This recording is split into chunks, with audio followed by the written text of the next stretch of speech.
104.7 The Cave, KKLH, Marshfield, Springfield. Broadcasting from the Lorenz Plumbing, Heating, and Air Studios. Your home for the Kansas City Chiefs. Touchdown, Kansas City! It's Ned Talk, your live and local Chiefs pregame show. Hosted by Ned Reynolds, Joe Western, and the B-Team. Proud members of the Chiefs Radio Network on 104.7 The Cave. Yep, here we are after a week off. Ned, what'd you do with that week off? What'd you do? Well, I'm sure I slept somewhere along the line, but one thing I'll tell you, Joe, that I did not do. What's that? Did not mow the lawn. You didn't? What? Nice. Does it need to be mowed? It doesn't need to be mowed. Yeah, it's pretty dry, isn't it? It's funny how we always talk about this not being a weather show, but it seems like we always talk about the weather to start the show. Always. I don't know what it is. I guess we're old and obsessed with the weather. I am Joe Weston. That's Ned Reynolds, Jake Gillette, Josh Roberts. We're doing Ned Talk. It's your local live sports talk show and about the Chiefs. And we don't have anything to talk about with the Chiefs because they didn't play last week. But I think where I would like to start for our conversation before we get into today's matchup is there's been some moves in the NFL with free agents or players being moved from one team to another, and especially the wide receiver position. And just your take on a couple of big moves already. Well, they were trades. They weren't free agents, anything like that. The trade deadline is next week. It's November the 5th. But you can make trades. Now, there were no players traded other than the guys going to the New York Jets and to the Buffalo Bills. But cash and draft picks, you can trade them, of course. And that's what was accomplished. I think the Buffalo Bills, in my opinion, made out outstandingly good. Amari Cooper's still a quality receiver. He's still young, and he has Josh Allen throwing to him. I think Buffalo made out well. The one with the New York Jets, Devontae Adams going to the Jets. Yes, it's a reunion of Aaron Rodgers and Devontae Adams from 10 years ago. Right. I mean, Not these gonna guys. make a difference. Oh, I don't think it will at all. And they're on TV tonight. The New York Jets, the quote revamped New York Jets, are there tonight to play the Pittsburgh Steelers. That'll be a fascinating match. You know who's in attendance at tonight's game? Have you seen that? No. Donald Trump. That game? He's going to that game tonight. Wow. Well, anyway, that's beside the point. The trade, though, I think benefited Buffalo, in my opinion. My question to you, Ned, is what do you make of this? Because typically a lot of these big trades you don't see until the trade deadline in football, but it looks like there's a couple of teams that feel like they're one piece away from being ready to compete with the Chiefs. Sure, I think that's exactly right. And, hey, while you have them, while you have an opportunity to get them, and you put the pliable parts aside, the draft picks and so forth, and everybody agrees on that, hey, get them while you can and put them in there. These guys are good, especially Amari Cooper. He's a really top-quality NFL all-pro receiver. That's not to say Adams is not, but he is older. The fact of the matter remains, though, with Buffalo especially, and they still have the Chiefs to play this year, the whole circumstances such as, hey, why waste any time? Let's get them in here now, and the Chiefs have a bye week. Let's do it now and get ready for them. What do you think? What do you think about this, Jake? Because I think you're our resident Chiefs homer right now. So what's your knee-jerk reaction? Do the Chiefs need to make a move now, or do they not? Oh, it's one of those things where, of course, when Rashee Rice got hurt, you knew Hollywood Brown wasn't playing this year. When Rashee Rice, we knew the trade deadline was coming up, and then all those names came out, right? Devontae, Amari Cooper, DeAndre Hopkins, there's a couple other guys, and you want the Chiefs to go after somebody. You know, you want them to make them better because we need some help. But then, like, you watched the game 2 weeks ago, and it was next man up. Joe called it. Let's run with 4 tight ends. And you got Kareem Hunt that's done a little better, honestly, than Pacheco was at the very beginning of the year. So, man, you do. I think as the guys with not the money in their pocket, you know, us money morning quarterbacks, we want the Chiefs to go out and get something and to help. But then it's like, man, just in Brett Veach and Andy Reid, we trust. I think you make a very good point, Jake, as well as the fact of how do these are factors that we don't know. How well do these guys fit into the mix? And that's an inner sanctum discussion in the front office. And it could be that the thinking is they don't fit. They're not going to fit into our scheme of things. So let's get guys, if we have to get anybody, who do. And those individuals are hard to find because the Chiefs are so well balanced in what they do. Makes it difficult. Very true. And then with MVS getting released by the Jets with the Adams trade, I really thought, oh, here we go. Let's go get him. He's better than Sky Moore. Let's be flat out honest. MVS, with all the drop passes he had last year, is better than Sky Moore. So that was when I thought they'd go out for real cheap, pick up a guy that just got drafted and has no job.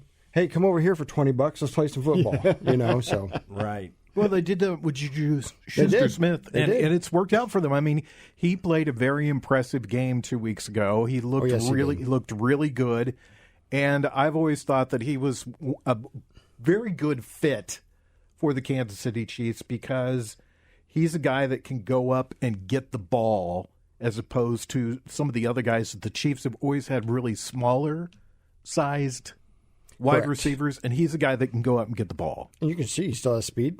Yeah. I mean, he still juked the honey badger out of his shoes and got wide open for a 50-yarder. So, yeah, like you said, next man up.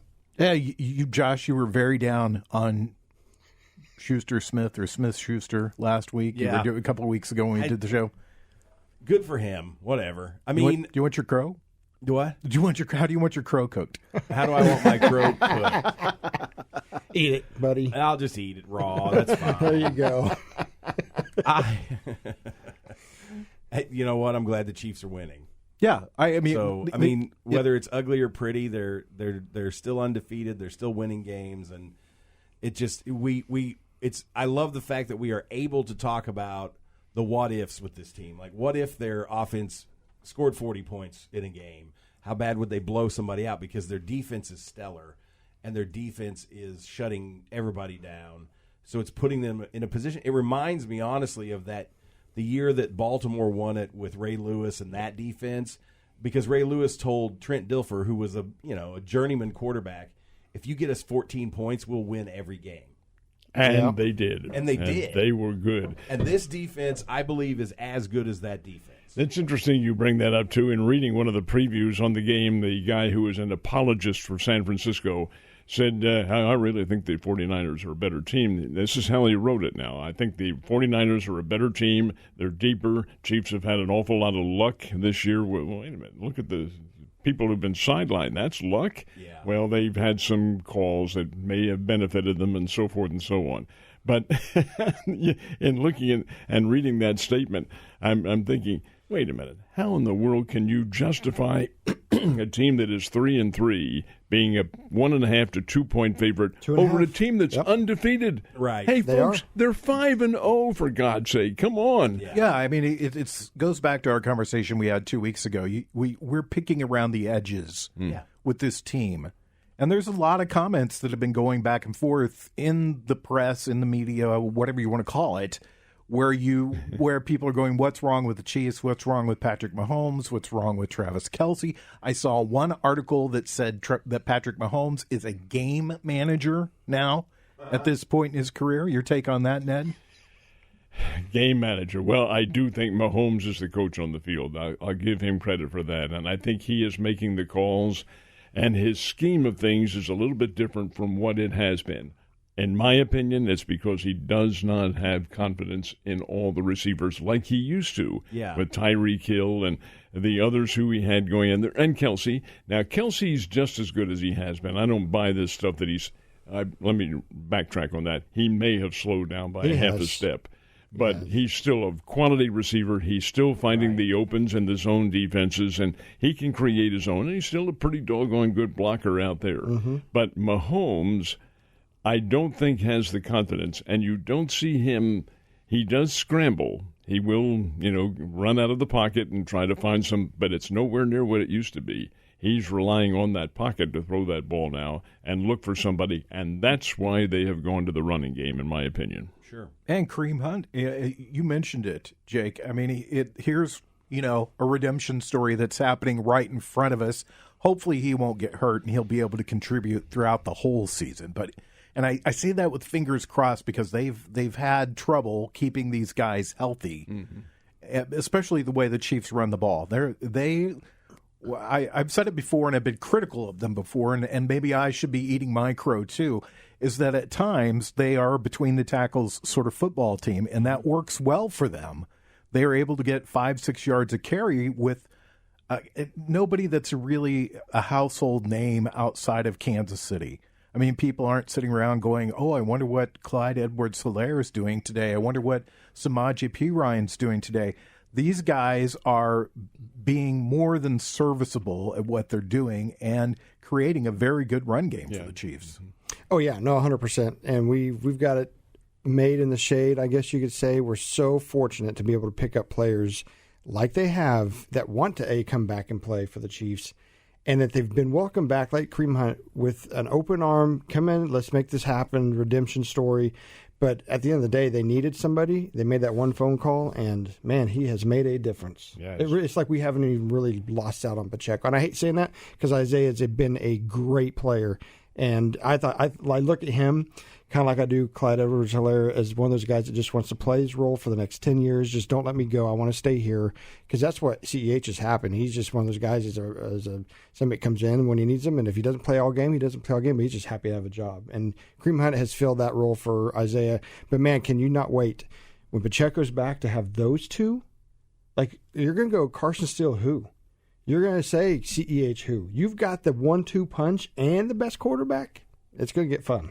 And then Samaje Perine to kind of come on and catch a pass here and there. Let's go to the other side of the ball because that is, in my opinion, that's what's really winning the game for the Chiefs.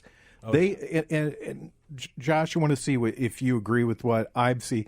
They seem to look bad at points during the game, that first quarter, but then they make such great adjustments that they just shut teams down after that first quarter. I almost think, and you can agree with me or disagree if you like, I almost think that they want to see what the opposing team's scheme is, and then, like you said, they adjust on the fly. So that's why they may not look as great in the first quarter, because they're assessing where they need to adjust on the fly.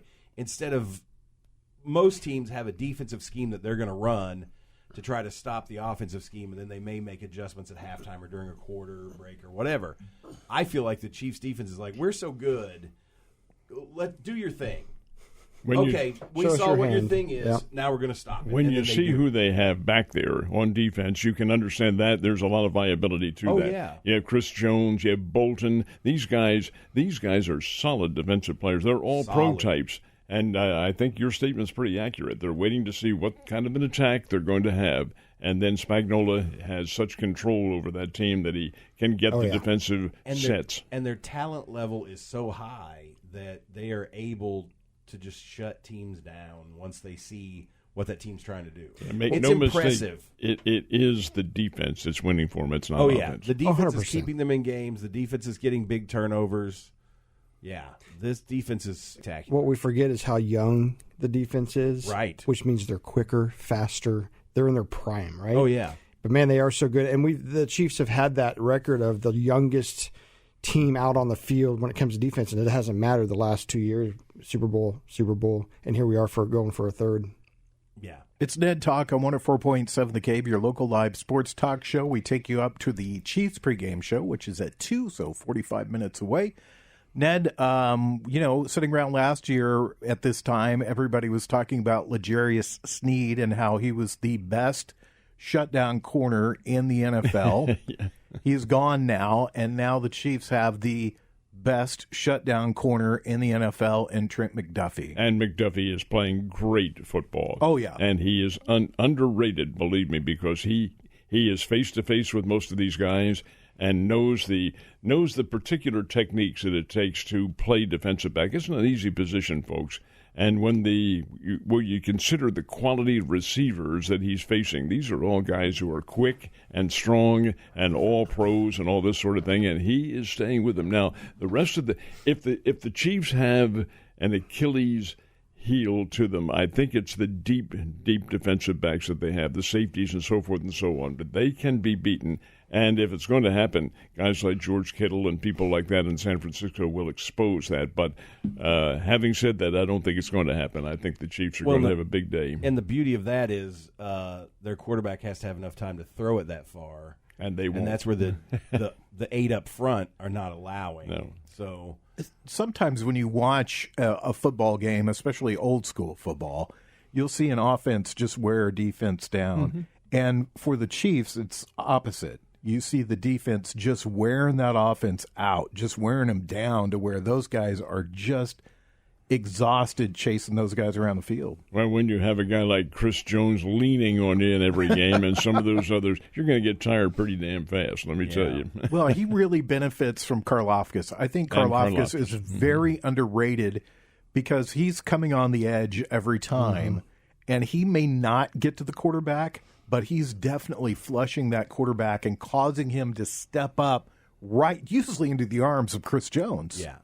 Well, that's the beauty of that. Those 4 down linemen, you can't double team any of them because if you do, one of them is going to get through. And so teams have got to figure out scheme blocking for them, and they're good enough to get around it. They're good enough to plow through it. Chris Jones runs over offensive linemen. He does. It's awesome to watch. Yeah, he just plows right through them. It's interesting too, and I'll get you guys your opinion on this. That Chris Jones is kind of his role on the team's changed this season, and you can see it that he is actually on the field, picking to where he wants to be at any given moment on the rush. And I think that's kind of unusual. I don't know that I've ever seen it before. Well, he's smart. He's been able to figure out, and the Bolton types who are in there are able. I think Bolton's the one who calls the defensive scheme. I believe is who it is. He is being guided by them and where to go. Hey, Jones is huge, and Jones is a tough character to be able to handle in there. He can do whatever he wants. Yeah, you do see that. You'll see Jones stand up and be like, hey, switch me spots, you know. And if Bolton sees that, Bolton's going to let him do that. But then Bolton's job is to get his linebackers where he'd be like, hey, Jones on this side, we need to be on this side. And exactly right. Yep. And what a great linebacking core. Very underrated, too. Leo Chanel is a great player. He is. Drew Tranquil, one of the best pickups the Chiefs have ever made, able to step right in last year when Nick Bolton was hurt. Yep. And, of course, Nick Bolton, really, honestly, when they were the couple of defensive guys that they let go last season, one L'Jarius Sneed and the other Willie Gay, the Chiefs had the confidence in the people that were in the room to know that they could go forward and not lose a step, and they haven't. I mean, it's just been a really good defensively. It's not just one. They have everybody. They're role players, and those guys are playing their role right to the very top of the scheme of things. That's how it's done. That's how Spagnuolo has to take, I'm sure he does, take a whole lot of credit in doing this because he's the one who's formulated that defensive scheme and made them what they are and made or at least suggested the key trades that they've gotten to get those lines tough like that. When we come back, we'll do a little preview of today's game as they take on, well, what is the name of this team? I think they played them last year in some sort of game. The 49ers. That's coming up in just a few minutes. It's Ned Talk. You're listening to Ned Talk on 104.7 The Cave, a proud member of the Chiefs Radio Network.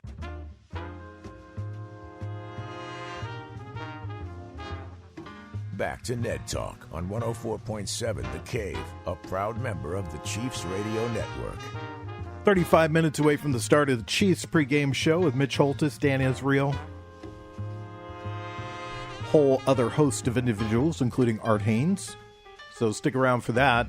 I mean, I know you usually want to turn things off after we're done, not watch, not listen to the Chiefs, not. And you know, by the way, our engineer Corbin Campbell has got it set up so that you can turn down your television at home and listen to the Chiefs broadcast on the radio, so that you can hear Mitch Holtis's dulcet tones. And there's no loss in time. It's synced perfectly. Yep, looks really good. So it's great. The Chiefs are playing the San Francisco 49ers, the 3-3 San Francisco 49ers. They're kind of banged up coming into this game, but they still have one of the best 1-2 punches as far as receivers go. Well, they do, and that's how Brock Purdy is winning with this team. He's been able to throw the ball very well. Now, that's one of the keys to today's game. How well is he going to be able to throw the ball? Because he has not seen or won't see pressure like he's going to see from the Kansas City pass rush, which when they call it, that's a gangbusters pass rush. I mean, everybody is in that backfield. Everybody's chasing the QB, running them right out of their offensive posts and all that sort of thing. That's why I think this is a very big game for Kansas City to prove themselves. Not that they need to. They're undefeated on the year. But I think it's generally accepted that the Chiefs are now entering the most difficult portion of their schedule. This is when they'll have the really tough team. Not that the others aren't. But the bulk of the schedule will be a whole lot different now. And whether or not they escape it undefeated, I think it's irrelevant, although it's not really because no other team is going undefeated. But the fact is this is where they'll make their push. You know, when we sat down at the beginning of the season and we looked at the schedule, this was a part of the schedule that we kind of earmarked and said, okay, this is going to be difficult. So we always do the season by quarters. The Chiefs are 5-0 in the first quarter. So we're in the second quarter of the season for them, and it starts out today with the 49ers. Then they play the Raiders, the Buccaneers, and the Broncos. And so I think I agree with you to a certain point, Ned, but as the season starts to shake itself out and you're starting to see the way these teams play, you kind of go, this is probably the toughest game of the four that they're facing in this set. In a sense, but I tell you, don't sell Tampa Bay short. Tampa Bay can rise up and kick your behind. And with the Denver Broncos, my goodness sake, they're showing some things. They showed it earlier this week in the night game that they had in New Orleans. They go back to New Orleans. Of course, the Saints have really collapsed. But the fact is that Denver went in there and won the game, and Bo Nix is, even though he's a rookie, is a proven quarterback at a couple of colleges. He's a transfer portal type. But the fact is that he can play, and he can absorb the whole scheme of things that the Broncos have planned. Let me ask you this. This is the third year, I think, that the 49ers have gone with Brock Purdy as their quarterback. Mm-hmm. I mean, what's your feeling about him? He's learned it. He's learned the game when he came in there and he was a sub and he was a injury replacement. He has absorbed the game. I think Purdy is very good. He's a bright guy, Iowa State kid, and he can play. He can pick up the game and has done so. He's their quarterback. He is it. He's in there now for the remainder of however long he's able to play. So you don't think he's a placeholder for somebody? No, I do not. Or a clipboard holder on the side. No. Yeah. What are your thoughts, Jake? No, I think Brock Purdy's there to stay for a while. There's nobody there unless this after the offseason they go and draft somebody that gives you, well, what's going on. He is Shanahan has shown that is my quarterback. The team has got it around him. He's got a great team around him. If C-Mac was in today, it'd be a totally different story. And what I think what Purdy does a really good job, Purdy does step up in the pocket, and that allows Ayuk and Deebo Samuel to run those 20-yard in and outs, and that kid hits him. I'm telling you, he's a good kid. So, I do think that he's a product of Shanahan's game scheme, but he's really taken it. And like you say, he's a smart kid. He doesn't have an attitude. He comes in, does his job, works hard, and it shows. What do you think?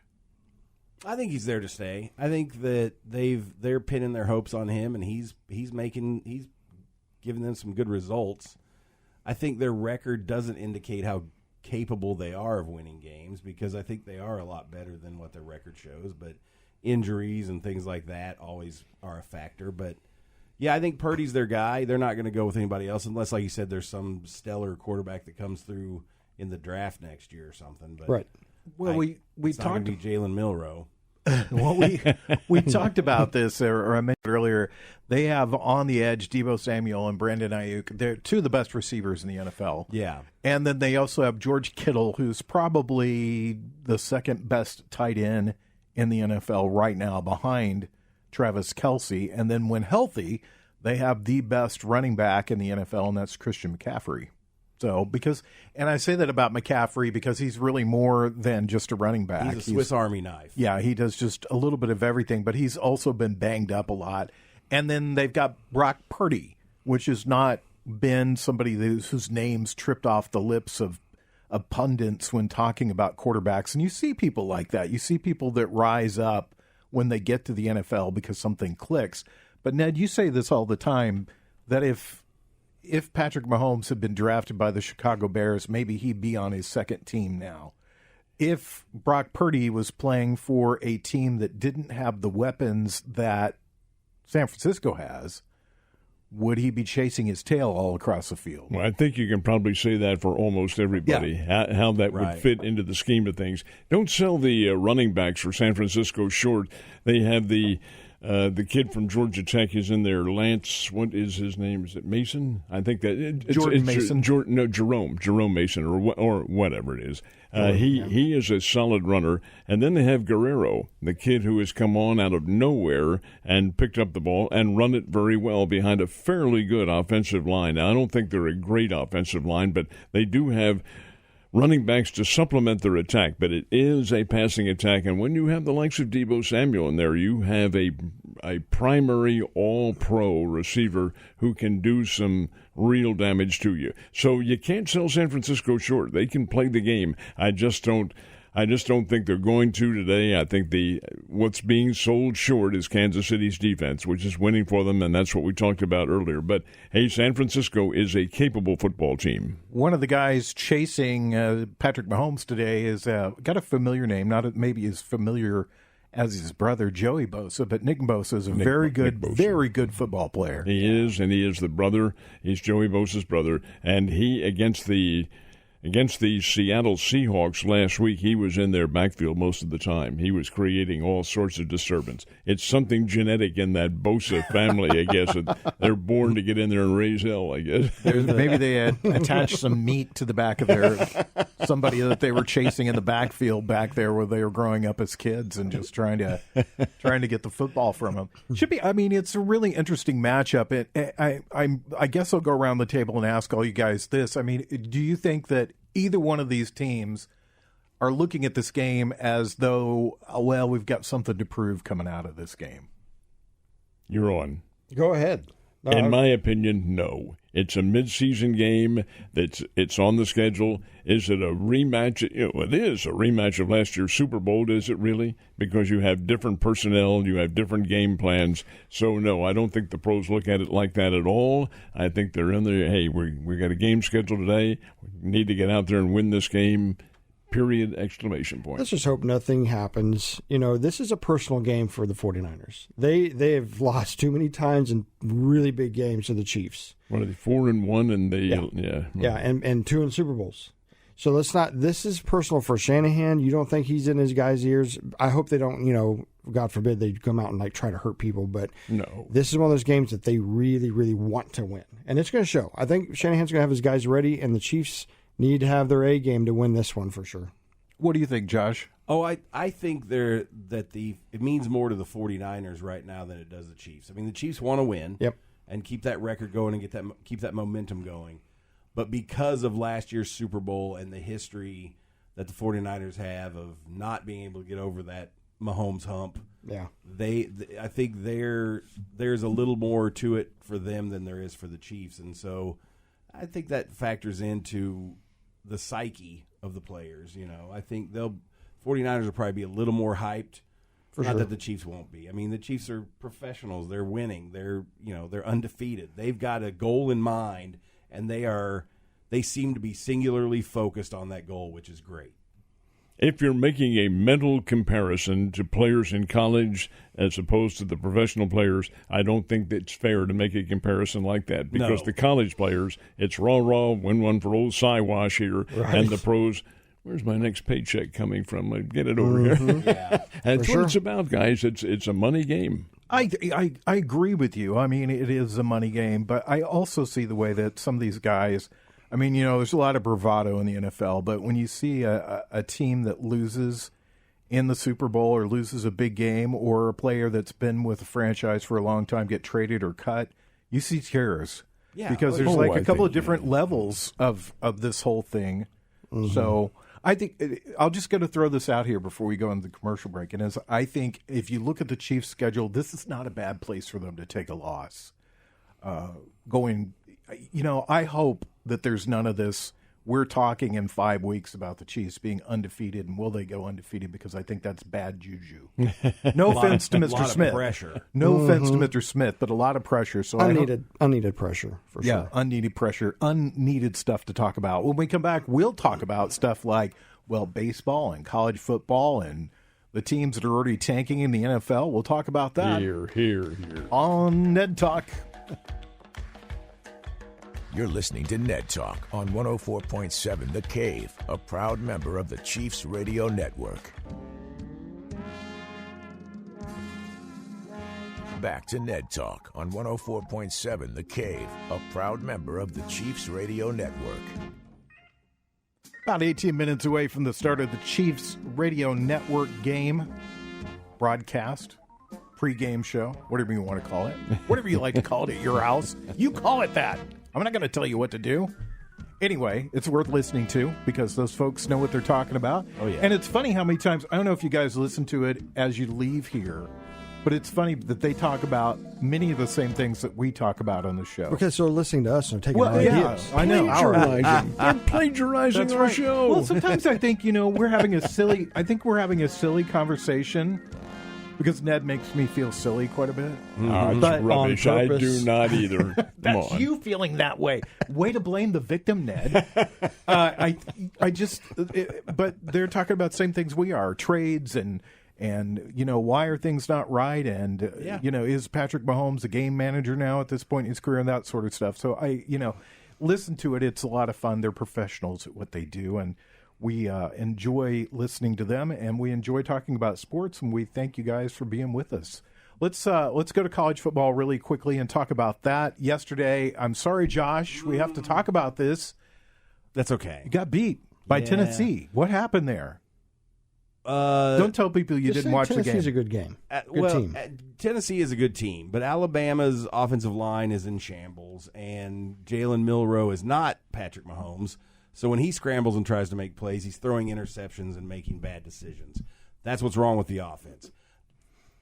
Just like the Chiefs, Alabama's defense is pretty stellar, and it's keeping these games close, which just makes it more heartbreaking when they end up losing.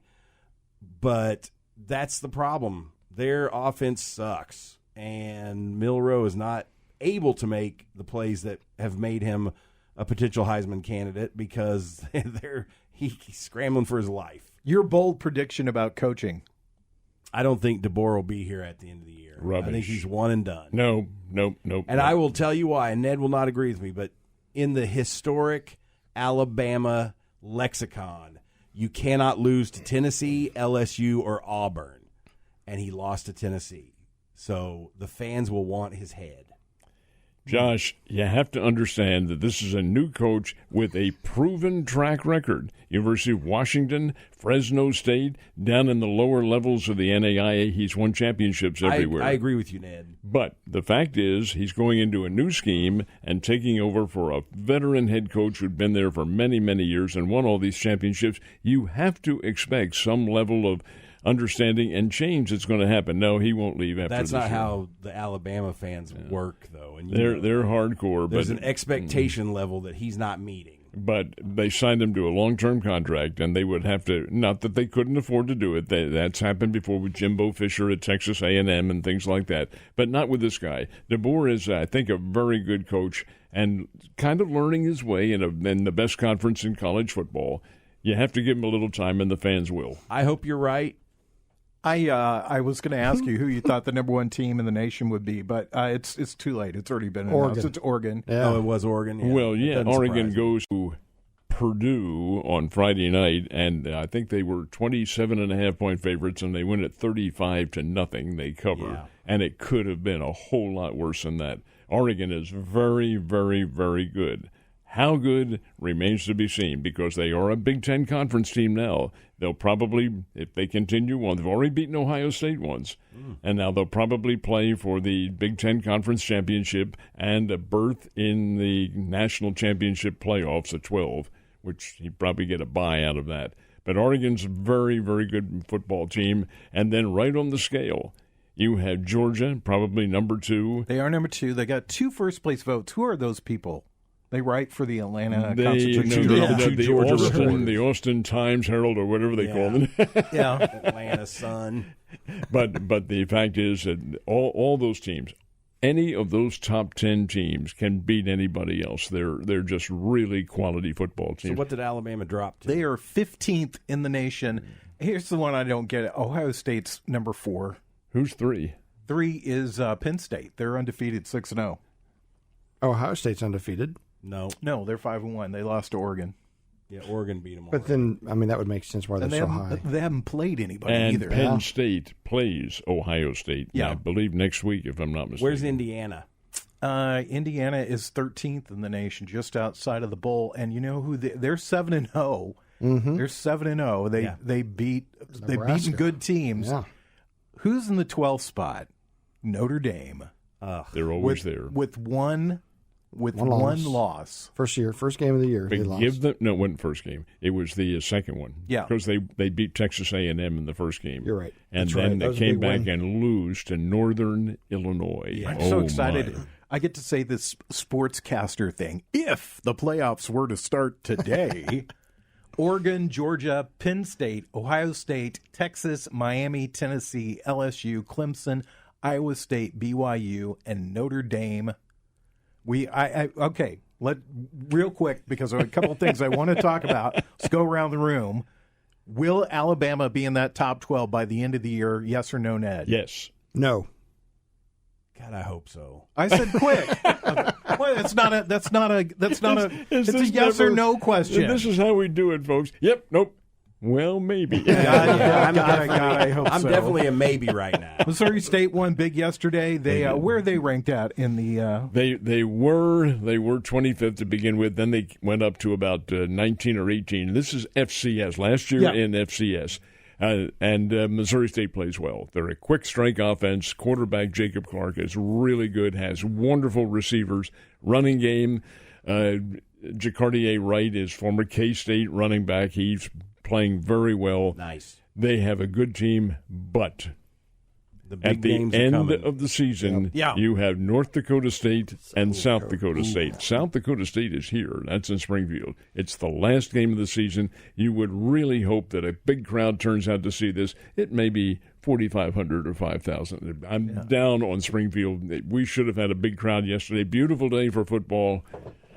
11,000 showed up. Come on. That was the homecoming game. Get us tickets for that game. Well, I can get you tickets. Yeah, let's all go to the game together. Will you go? Yeah, I'll go. You're an alum. You should go. Yeah, I should get free tickets because I'm an alum. I should have a building name. I've been to every Drury football game ever since I went to Drury. Josh, this is beautiful. This is beautiful. I love it. I have to tell this funny story. Is that we have a group text which is not used very often except to needle each other about certain things. True. And so it was funny because last week when the Royals were playing the Yankees, and I got a text from Mike in which he said, hey, it's a great game. We should have watched it together. And I said, I hate the Royals because I'm a lifelong Yankee fan. I grew up around here with Royals fans. And during the real head-to-head battles, the George Brett, that period of Yankees and Royals rivalry. So I just that old feeling bubbled up inside me, and Mike got all offended by it.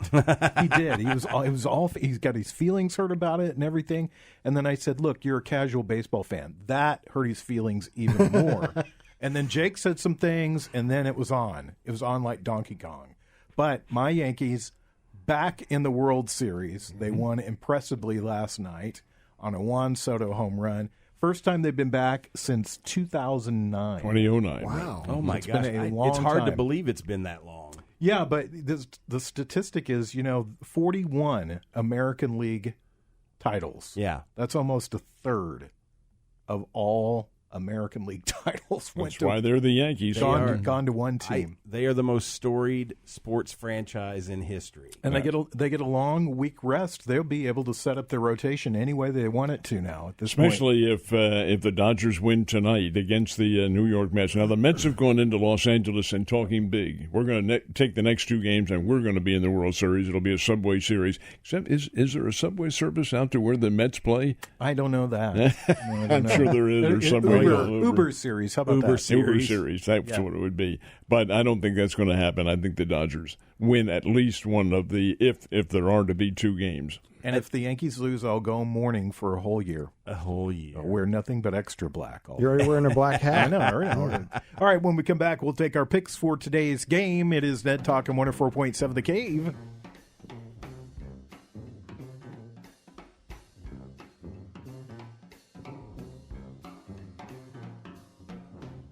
You're listening to Ned Talk on 104.7 The Cave, a proud member of the Chiefs Radio Network.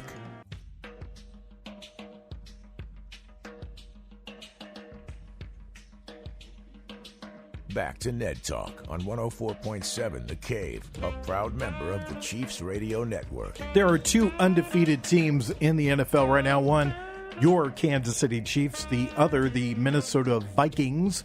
And they are currently losing 21-10 to the Detroit Lions. And it is, it's early in the third quarter, so a lot of time to go in that game. It's time for our picks. Will there be undefeated teams left in the NFL after this day? Let's start with Mr. Reynolds. I think the Chiefs win. They're a 1.5 dog in this game, and I was reading the report of the guy who justified saying that the 49ers would win it, but I just don't think that holds any water at all because Kansas City's defense has won the games for them. They're a solid defensive unit. Mahomes is Patrick Mahomes, folks. It'll probably be a relatively low-scoring game, and everyone I predicted has been high-scoring, and they haven't been. They've been low-scoring, so we'll go reverse. But I think Kansas City, regardless, will win it. Mahomes has that magic touch, and he has some very good players, and Kareem Hunt is one of them. He's made the difference, but it's defense that's won for Kansas City. And when Brock Purdy tries to unload a pass and sees Chris Jones or Karlaftis or somebody else right in his face, he's going to wonder what he's gotten into. Yeah. Jake, what about you? I agree. I think the Chiefs come out here win. It's going to be a hard-fought one. It's not going to be easy, which they don't ever make anything easy on themselves. They like to keep it close. But with Mahomes and company and the defense, as you said, Ned, there's no way that they're going to come out here losers. It's going to be a hard-fought game. And you don't tell Patrick Mahomes you are an underdog. End of story. We win. And Andy Reid has one of the best records coming out of the bye of any coach. I think he's lost 4 total and is in 30-year plus. Yeah. Yep. All right, Josh, you always look so thoughtful and sad while we're doing this show.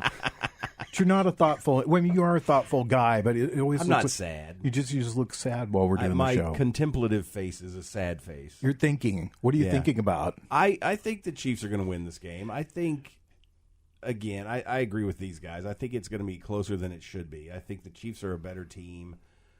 I think the defense will keep them in it like normal. And my hope every week is that the offense just explodes and scores like 40 points. So I hope that happens, but I don't think it will because the 49ers have a pretty decent defense as well. So I think it'll be a close game, but the Chiefs will win.